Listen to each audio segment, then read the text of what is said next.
This film starts in California, 1996. At the St. Estes Reform School, Cletus Kasady is talking to his girlfriend, Frances Barrison, through a wall. She is set to be transferred, which devastates them both. She describes her powers getting stronger, and she is worried she cannot control them. Frances is taken away by guards and placed into a truck while Cletus yells for her in vain. In the truck, Frances utilizes her powers against a guard, Mulligan. Her screams produce a supersonic force that incapacitates those around her, and she causes the truck to overturn, but Mulligan fires a shot at her face. Frances wakes up at the Ravencroft Institute, where she is tested by Dr. Pazzo. Jump to the present day at San Quentin prison, where Cletus is insisting that Eddie Brock come to interview him so he can get his story out to the public. Eddie gets called by Mulligan, who is now a detective. Venom wants to eat Mulligan because he's a jerk, but Eddie continues to rein in Venom's hunger for flesh. Eddie meets with Cletus, where he asks Eddie to print a haiku in the paper for him as a message to Frances. Before leaving, Venom tells Eddie to take a closer look into Cletus's cell. Back at the apartment, Venom memorizes the drawings and carvings on the walls in Cletus's cell, which he determines is a clue to where the bodies of his victims are buried. It leads them to a beach, which Eddie reports to the authorities, and sure enough, bodies are recovered from that area. This influences the judge and governor to reinstate capital punishment, so Cletus is officially sentenced to death. Venom hasn't been happy lately because Eddie has only been letting him eat live chickens and chocolate. They even have 2 pet chickens that Venom named Sunny and Cher, which he can't bring himself to eat. He thinks that they should be out there taking out bad guys as the lethal protector. They go to the bodega where Mrs. Chen works, now that she knows about Venom's existence, but she informs them that her chocolate shipment is late. While roaming across the city, the two spot a mugger attacking a woman, so Venom pops out to attempt to snack on the guy, but Eddie manages to talk him out of doing that, to the symbiote's dismay. As they are running across rooftops, they get a call from Anne, asking Eddie to meet with her. Eddie goes to a restaurant to meet Anne, where Venom is really hoping that Anne will take Eddie back. She actually reveals that she and Dan have gotten engaged.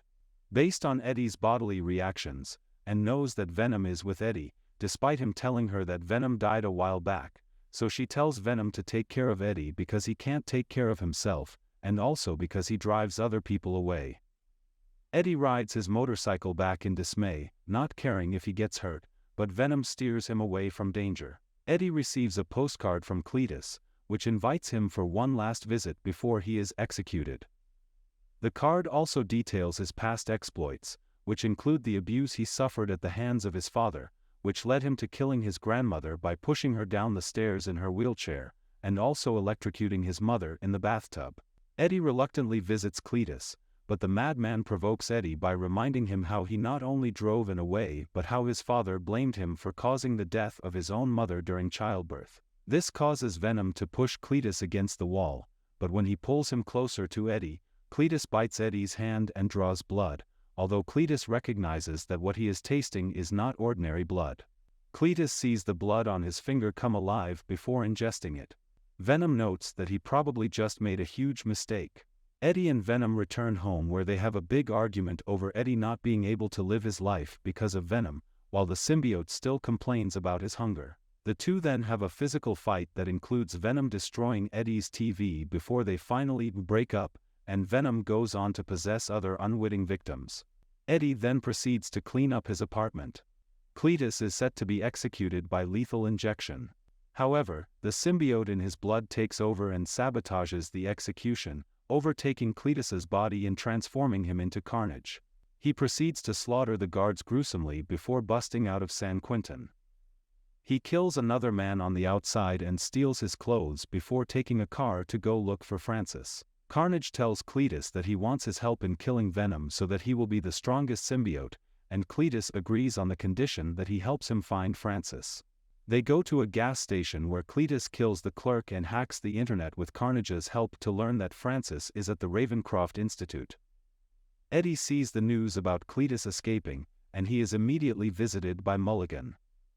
Knowing that Cletus took a particular interest in him, Mulligan orders Eddie to keep him updated if he finds out anything about Cletus. Eddie goes to do some investigating based on what Venom picked up and is drawn to St. Estes, where he sees the carving of CK plus FB on a tree. He calls Mulligan, who knows it's about Frances, but he believes he killed Frances when he shot her all those years ago. Venom continues going through bodies, but none of them are able to fully contain him before they end up dying. He winds up at a nightclub where people think he is just wearing a really good costume. He delivers an impassioned speech to the people in attendance, who all love him, but he is clearly still missing Eddie. With the current body about to give out, Venom manages to take himself to Mrs. Chen's shop and get her help as he is weakening. Cletus arrives at Ravencroft where Dr. Pazzo is trying to taunt Frances. Soon, Cletus emerges and uses Carnage's tentacles to kill Dr. Pazzo and break Frances from her cell. He removes Shriek for her powers. They then proceed to kill off the guards and then head to St. Estes to burn it to the ground.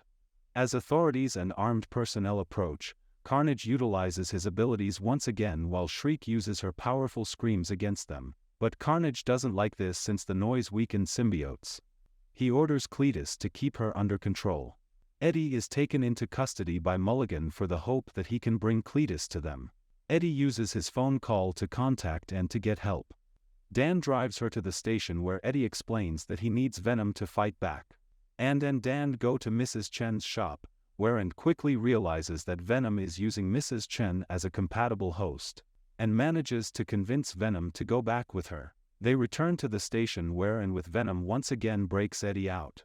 Venom demands a sincere apology from him before returning to his body, and Eddie relents and apologizes to Venom for sending him out of his body. Venom then returns to Eddie.